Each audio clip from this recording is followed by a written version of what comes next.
दरवर्षीप्रमाणे माझ्या घरी गणपती बसला आणि जोराशोरात पूर्ण महाराष्ट्रात गणपती बसला.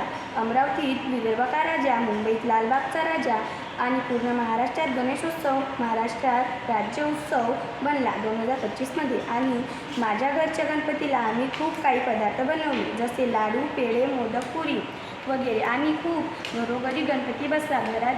घरात गाणे वाजू लागले आणि मुलांच्या तोंडावर अलगच खुशी होती. माझ्या घरातील गणपती मूषकवर बसला होता.